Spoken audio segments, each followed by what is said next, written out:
एक माँ और उसके मृतक बच्चे की कहानी। दोस्तों, एक बार गौतम बुद्ध के पास एक स्त्री अपने बच्चे को लेकर रोती हुई आती है और उनसे कहती है, प्रभु, मैं आपके पास बड़ी आशा लेकर आई हूँ। मैं जानती हूँ कि आपके लिए सब कुछ संभव है और आप परम ज्ञानी हैं। इसीलिए कृपया मेरे मृत बच्चे को जीवित कर दीजिए। आपका यह उपकार कभी नहीं भूलूंगी।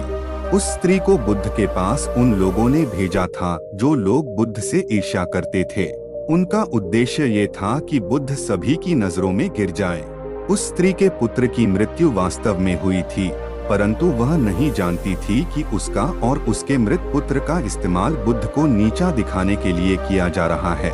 उसे तो बस ये बताया गया था कि बुद्ध सच में उसके पुत्र को जीवित कर सकते हैं।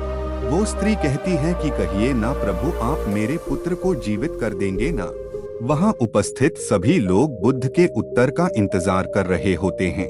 बुद्ध कहते हैं, हाँ, मैं तुम्हारे पुत्र को जीवित कर सकता हूँ। बुद्ध की ये बात सुन वहाँ उपस्थित सभी लोग बहुत चौंकते हैं और वह स्त्री बहुत प्रसन्न होती है। फिर बुद्ध कहते हैं कि परंतु तुम्हें एक कार्य करना होगा। वह स्त्री पूछती है, क्या कार्य करना होगा मुझे प्रभु? बुद्ध कहते हैं कि तुम्हें एक मुट्ठी सरसों के दाने लाने होंगे। वो स्त्री कहती है, मैं अभी लेकर आती हूँ प्रभु।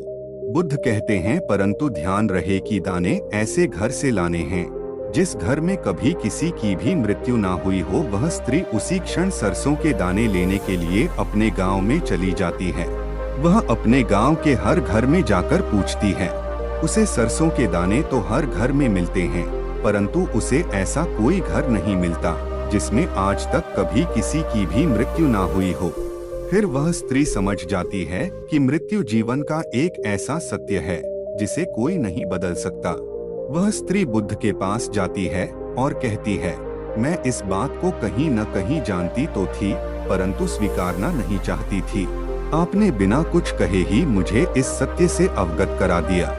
बुद्ध कहते हैं, जो जन्मा है उसकी मृत्यु निश्चित है और यही प्रकृति का नियम है।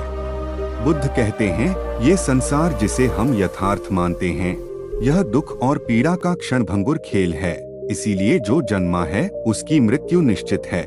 दोस्तों, यह कहानी आपको कैसी लगी और इस कहानी से आपको क्या सीखने को मिला, ये हमें नीचे कमेंट बॉक्स में कमेंट करके जरूर बताएं और साथ ही इस कहानी को अपने दोस्तों के साथ अवश्य शेयर कीजिए।